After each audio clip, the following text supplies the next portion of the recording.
ان میں شمار ہوتے ہیں جہاں فی کا آمدنی ہزاروں ڈالروں میں سے ہے،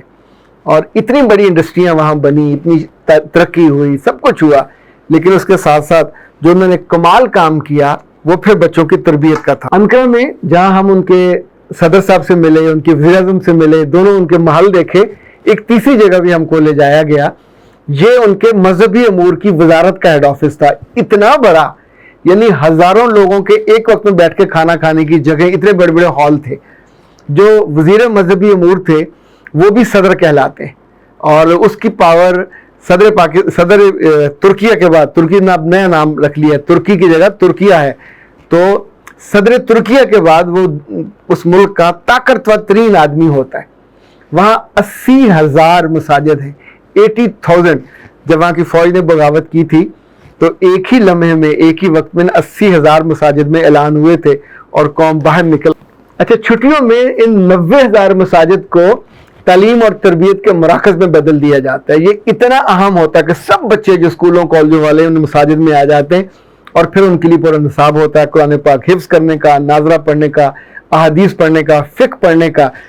جتنے ان کے صوبے ہیں، ہر صوبے کا گورنر، ہر صوبے کے وزراء اور اعلیٰ حکام پہ لازم ہوتا ہے کہ ان کلاسز میں وہ جائیں اور جا کے ان کی امپورٹنس کو فیل کریں۔ ان کے جانے سے ظاہر ہے تھوڑا اور بھی اس کی امپورٹنس واضح ہو جاتی ہے، لیکن یاد رکھیے گا جب بھی قومیں بنتی ہیں تو وہ آنے والے وقتوں کو ٹرینڈ کرتی ہیں۔ ہمارے ہاں کتنی بڑی غلطی اور کوتاہی ہے کہ ہم نے اپنے بچوں کو صرف دوسرے سیاسی لیڈروں پہ، فوجی لیڈروں پہ، جو بھی ہوتا ہے، جس کو جو ہاتھ چڑھ جائے اس پہ زبان درازی سکھاتے ہیں، لوگوں کی بے حرمتی کرنا سکھاتے ہیں، لوگوں کے بارے میں گندے گندے لفظ لکھنا اور پھر سوشل میڈیا پہ ڈالنا سکھاتے ہیں۔ نتیجتاً ہم اپنے ملک میں کسی کو بڑا آدمی رہنے نہیں دیا، سب کو بے عزتہ کر دیا، سب کے ساتھ ہم نے ایک جیسا سلوک کیا کہ وہ چور ہیں اور ڈاکو ہیں، اور انفیکٹ جو سکھانے والے حالانکہ وہ ان سے بڑے ہوتے ہیں، لیکن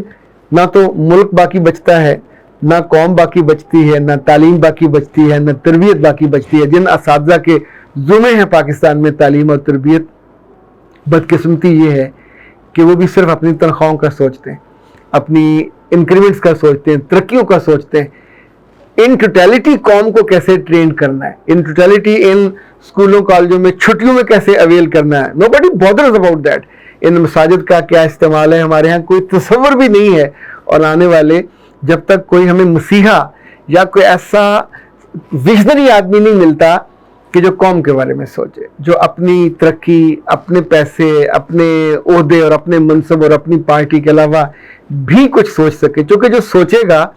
ہمارے دلوں میں، ہماری آنکھوں میں وہ زندہ رہے گا، جو وقتی طور پہ صرف اپنے فائدے اور اپنی پارٹیاں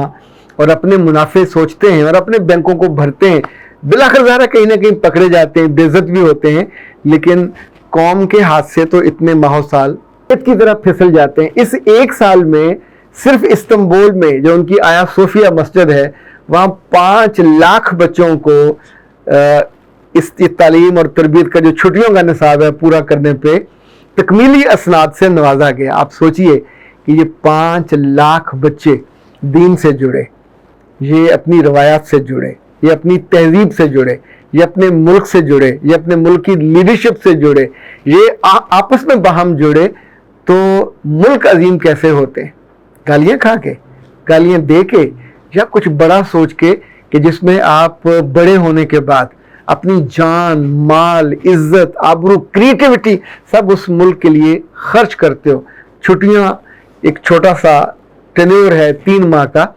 لیکن یوں سمجھیے کہ یہ وہ شاندار اپرچونٹی ہوتی ہے، پر ان کے لیے ہوتی ہے جو سوچتے ہیں، جو سوچ کے اپنے بچوں کے لیے، جب تک بڑے لیول پہ نہیں ہوتا، ہمیں اپنے گھروں میں اور جہاں جہاں ہمارا خاندان ہے وہاں تو ضرور سوچنا چاہیے، اپنے بچوں کو ان مہینوں کے اہداف دینے چاہیے، ان کی نمازیں پوری کر دینی چاہیے، ان کی تلاوت کو ٹھیک کر دینا چاہیے، احادیث کے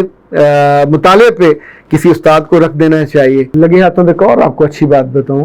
کہ ترکی میں بڑوں نے سوچا کہ بچوں کو نماز فجر کی عادت ڈالی جائے، تو جب آپ ایک کام 40 دن مسلسل اور متواتر کرتے ہیں تو آپ کی سرشت کا حصہ بن جاتا ہے، عادت کا حصہ بن جاتا ہے۔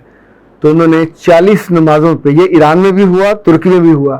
پاکستان میں بھی بعض اداروں نے سٹارٹ کیا، بہت اچھا اس کا رزلٹ نکلا۔ تو وہ یہ کرتے یہ ہیں کہ 40 نمازیں اگر فجر کی ترتیب سے باجماعت ہو رہی ہیں تو اس بچے کو سائیکل دیتے ہیں۔ پھر ایک ایسا وقت بھی آیا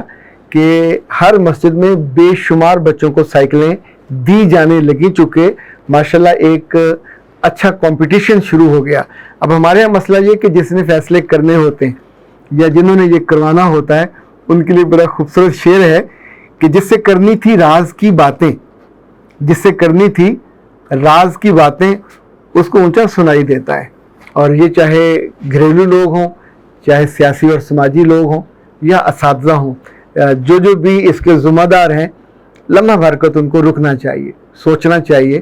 کہ وہ جو دے رہے ہیں اس سے بہت بہتر دینے کی